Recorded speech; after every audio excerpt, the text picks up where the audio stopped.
എന്താ പരു പെട്ടെന്ന് കാണണമെന്ന് പറഞ്ഞേ? അതെന്താ, എനിക്ക് കാണണമെന്ന് തോന്നിയാ കാണാൻ വന്നൂടെ? സാധാരണ ഞാനൊരു 10 പ്രാവശ്യം വിളിച്ചാലേ തന്നെ ഒന്ന് കാണാൻ പറ്റൂ.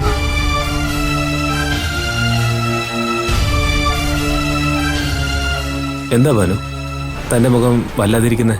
ഉടനെ നമ്മുടെ വിവാഹം നടക്കാൻ പോവല്ലേ, അതിന്റെ ഒരു ചേഞ്ചാ. എൻ്റെ ഒരു ഭാഗ്യം. കഴിഞ്ഞുപോയ ചില സംഭവങ്ങളെ കുറിച്ച് ഓർക്കുമ്പോൾ ഇതൊക്കെ സ്വപ്നമാണെന്ന് തോന്നിപ്പോവും. ആ, കഴിഞ്ഞു പോയ കാര്യങ്ങളെ കുറിച്ച് പറഞ്ഞപ്പോഴാ നമ്മൾ വിട്ടുപോയ ഒരു കാര്യം ഓർമ്മ വന്നത്. എന്താ അത്? ഞാനിത് ചോദിക്കണമെന്ന് എപ്പോഴും വിചാരിക്കും, പിന്നെ മറന്നുപോകും. താൻ കാര്യം പറ.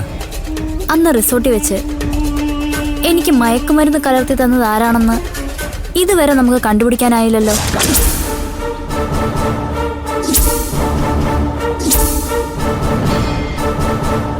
അതാരാണെന്ന് എനിക്ക് അറിഞ്ഞേ പറ്റൂ ജയേഷ്. അതാരായാലും നമുക്ക് കണ്ടുപിടിക്കാം. താൻ സമാധാനായിട്ടിരിക്കേ. അത് പറ്റില്ല ജയേഷ്, നമ്മുടെ കല്യാണത്തിന് മുന്നേ അതാരാണ് ചെയ്തതെന്ന് എനിക്ക് അറിയണം. ഇതെന്റെ മാനാഭിമാനത്തിന്റെ പ്രശ്നം. ഇനി അതാരായാലും നമുക്ക് ടെൻഷൻ ആവേണ്ട കാര്യമുണ്ടോ? തന്നെ ഞാനല്ലേ കല്യാണം കഴിക്കാൻ പോകുന്നേ. അതുകൊണ്ടല്ല ജയേഷ്, എന്നെ ചതിക്കാനും കളങ്കപ്പെടുത്താനും നോക്കിയത് ആരാണെന്ന് എനിക്ക് അറിയണം. തന്നെ ചതിക്കാൻ നോക്കിയത് ആരാണെങ്കിലും നമ്മൾ കണ്ടുപിടിക്കും. പിന്നെ താൻ ഒരിക്കലും കളങ്കപ്പെട്ടിട്ടില്ലല്ലോ, പിന്നെന്താ? അങ്ങനെയാണെങ്കിൽ ഞാൻ വേണ്ടേ തന്നെ കളങ്കപ്പെടുത്താൻ? എനിക്കറിയാം താനിപ്പോഴും എന്നെ ആ കാര്യത്തിൽ സംശയിക്കുക അല്ലേ? നോക്ക് ബാനു, തനിക്കെന്നെ 100% വിശ്വസിക്കാം. ഞാൻ എൻ്റെ കണ്ണുകൾ കൊണ്ട് പോലും തന്നെ ഒന്ന് നോക്കി കളങ്കപ്പെടുത്തിയിട്ടില്ല. അതെന്തുകൊണ്ടെന്നറിയോ? എൻ്റെ ഭാര്യയായിട്ട് താലി കെട്ടിക്കൊണ്ടുവരുന്നവൾ എല്ലാ അർത്ഥത്തിലും പരിശുദ്ധയായിട്ടിരിക്കണമെന്ന് എനിക്ക് നിർബന്ധമുണ്ട്. ഇനിയും വിശ്വാസമില്ലെങ്കിൽ ഞാൻ ഏറ്റവും കൂടുതൽ സ്നേഹിക്കുന്ന അമ്മയെ കൊണ്ട് തന്നെ സത്യം ചെയ്യാം. എൻ്റെ അമ്മയാണ്, എൻ്റെ ഭാനുവാണ്. ഒരു നോട്ടം കൊണ്ട് പോലും ഞാൻ തന്നെ കളങ്കപ്പെടുത്തിയിട്ടില്ല. അറിയാം ജയേഷ്, പക്ഷെ അതുകൊണ്ടൊന്നും എന്നിൽ ചാർത്തപ്പെട്ട കളങ്കം മാറില്ലല്ലോ.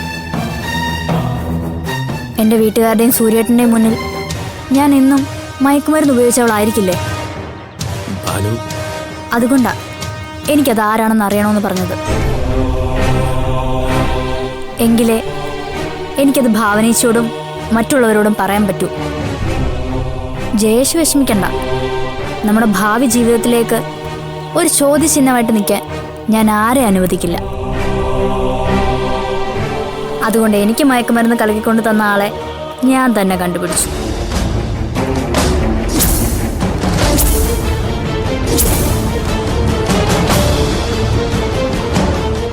എന്താ, വിശ്വാസം വരുന്നില്ലല്ലേ? ശരണ്യ,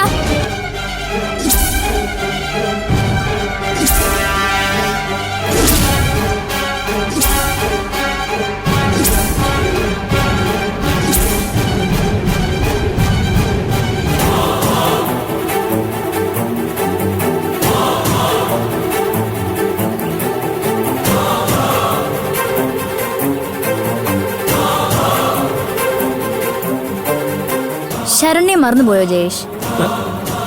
എനിക്കറിയില്ലേ.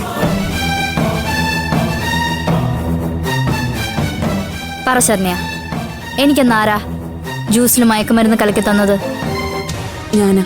അപ്പൊ നീയായിരുന്നല്ലേ? വേണ്ട, ബാക്കി കൂടി ഇവളെ കൊണ്ട് പറയിപ്പിക്കണ്ടേ?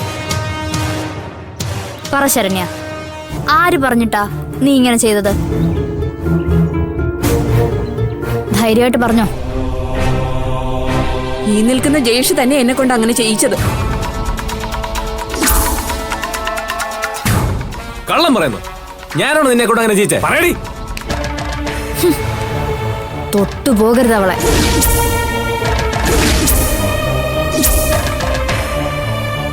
എല്ലാ സത്യങ്ങളും വ്യക്തമായിട്ട് മനസ്സിലാക്കിയിട്ട് തന്നെയാ നിന്നോട് ഞാൻ ഇവിടേക്ക് വരാൻ പറഞ്ഞത്. നീ ഇവളുടെ വാക്ക് കേട്ട് വെറുതെ എന്നെ സംശയിക്കരുത്. ഇവള് പറയുന്നതൊക്കെ പച്ച കള്ളാ. അല്ല ഭാനു, ഈ ജയേഷ് പല പെമ്പിള്ളേരുടെയും ജീവിതം നശിപ്പിച്ചിട്ടുണ്ട്. ഈ ഞാൻ പോലും ഇവനെ വിശ്വസിച്ചു പോയി. എന്നെ ഭീഷണിപ്പെടുത്തിയാണ് ഓരോന്ന് ചെയ്യിപ്പിച്ചിട്ടുള്ളത്. പക്ഷെ ഇനി അത് നടക്കില്ല. ശരണി, നീ എന്റെ ജീവിതം നശിപ്പിക്കരുത്. ബാനു എന്റെ ജീവിതത്തിലേക്ക് വരാൻ പോകുന്നവളാ. അപ്പൊ ആ നിൽക്കുന്ന കുട്ടിയോ?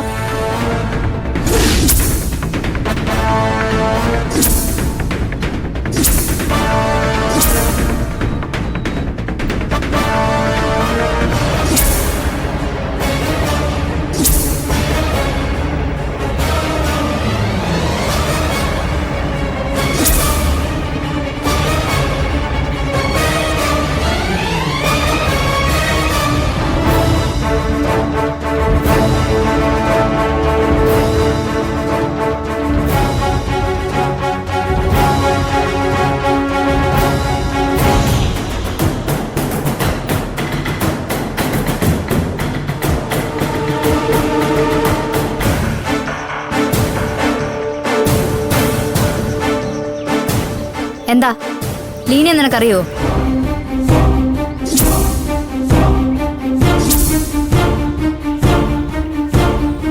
ഈ ഗർഭിണിയായ കുട്ടിയെ നിനക്കറിയില്ല അല്ലേ? എനിക്കറിയില്ല.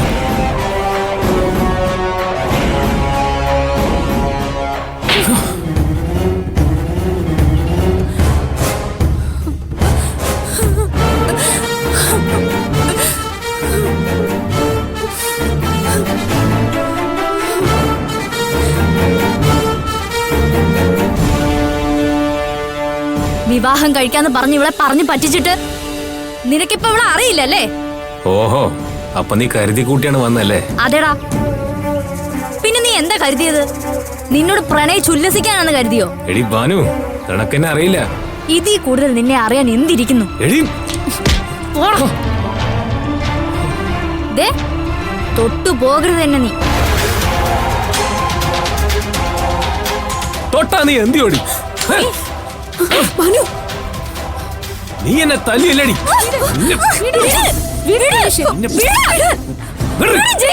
മാറ്. മാറ്.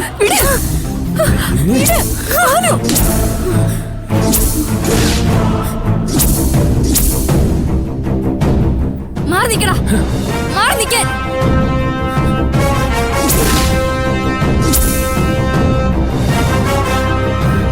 ശരണ്യ, ഇനി നിങ്ങൾ ഇവിടെ നിൽക്കണ്ട.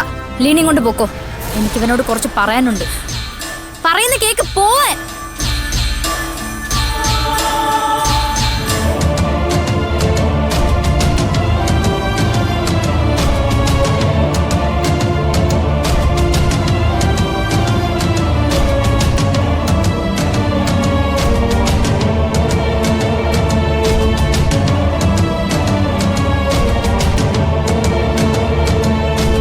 ഇനി നിന്നെ രക്ഷിക്കാൻ ഒരാൾക്കും ആവില്ല ജയേഷ്. നിന്റെ യഥാർത്ഥ മുഖം ഇന്ന് ഞാൻ പുറംലോകം അറിയിക്കും. ഇല്ലെങ്കിൽ ഈ ഭാനു പെണ്ണല്ലാതാവണം. നീ എന്നെ എന്തിയോടി? ദേ, ഈ ശരീരത്തിൽ ഓടുന്നതേ ഭാവനേച്ചിയുടെ അതേ ചോര തന്നെയാ. അതുകൊണ്ട് അല്പം വീര്യം കൂടും. ഇനി ഞാൻ എന്താ ചെയ്യാൻ പോന്നേന്ന് നീ കണ്ടോ.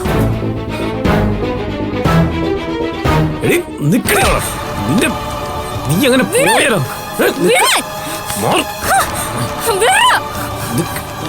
നിക്കടി.